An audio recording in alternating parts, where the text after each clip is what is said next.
Hello, everyone. This is Cody Lee of BlackCatBooks.org, author of Cruel and Beautiful, Eye of the Dragon, and Rabbit Hole. Recently I sat down and watched the first two episodes of The Promised Neverland, and after those two episodes, I immediately deleted the show from my queue. I can't think of a show recently that's gotten this much hype, this much positive attention, this much praise, that I sort of tuned out of this early on. Even Kill la Kill, I think, which is probably the worst anime I've seen since Evangelion. I got maybe halfway through it, the 26 episode season. This one I didn't make it through two episodes, and I think a big part of that is because how many YouTube videos, YouTube titles I've seen talking about how The Promised Neverland fell off and how it used to be great and how it could have been great and things like that. I'm not up to speed what happens after these two episodes. I've never seen a Promised Neverland video. I had no idea what it was until I watched these first two episodes, and I don't want to say the first two episodes were bad exactly, because I think maybe if I hadn't seen those two episodes, I might have given the third episode a shot. But there were just a handful of things sprinkled throughout these two episodes that I really didn't care for. Legitimately good first episode aside. Okay, so what's the setup of The Promised Neverland? What's the setup? You have a bunch of kids living in this orphanage in the middle of nowhere. Nobody comes in. They only know one mother figure, and they basically spend their time taking tests and playing and eating well and having a grand old time. The promise. So they basically live here in having with their family, and sometimes, very occasionally, one of them is taken away to be adopted, and they never hear from them again. So, what the kids eventually realize throughout at the end of episode 1 is that no one is getting adopted. They're being raised and sold for their meat. They're literally living on a farm. They literally are the produce.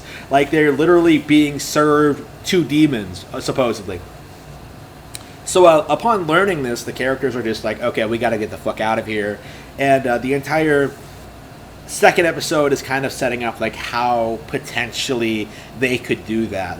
You're talking about 6 to 12-year-old kids, a whole 38 of them, all on this farm, all raising to be slaughtered, all being raised to be slaughtered essentially.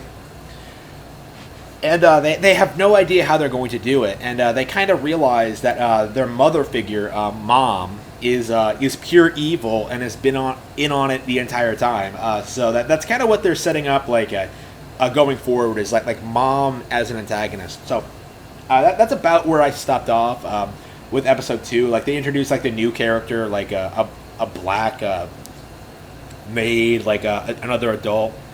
And I tuned out for a couple of reasons. And I think the most prominent is that I just wasn't interested in the story or characters. I didn't think Mom was a particularly interesting or intimidating villain.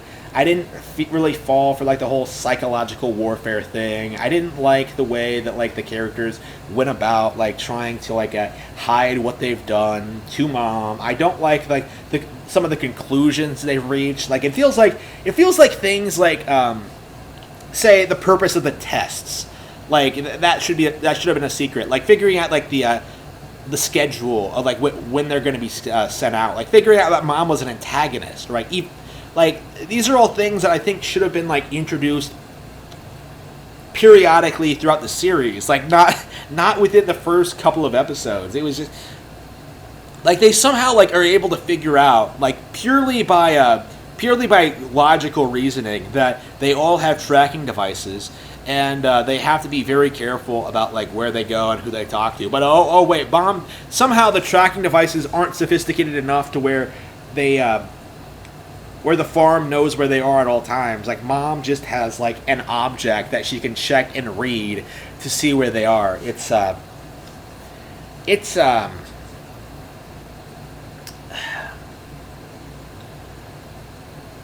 I don't want to say it's like contrived or anything like that, but it feels like a little bit underutilized. Like it feels like they don't do enough to really make you fear and dread the situation. Like you don't really feel as if like, okay, how you don't really feel the weight of what's happening. Like the characters are like describing like how scared they are and how they don't want this to happen, and like the possibilities of what happened when they're gonna escape and how they're gonna escape, and like, you know, mom and stuff like that. But like none of it is very interesting. Like I just don't care. Like I'm not interested in the demons. I'm not interested in like the general concept.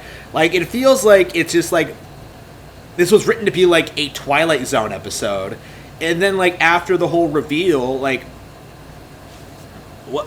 Why would I keep watching? You know, like like the first episode was really good at like kind of setting up like the whole like, oh yeah, this is a farm kind of thing. But like after that, like when it comes to like escaping, I don't. I'm not invested. I don't care. Like I don't care. Like fuck these kids. Like I just want to watch some anime. So that's my view on The Promised Neverland. I feel like I just wasn't pulled in by it right from the beginning. I didn't think it was very. I didn't think it was very complex. I wasn't very drawn in by it. I just thought it could have been a lot better.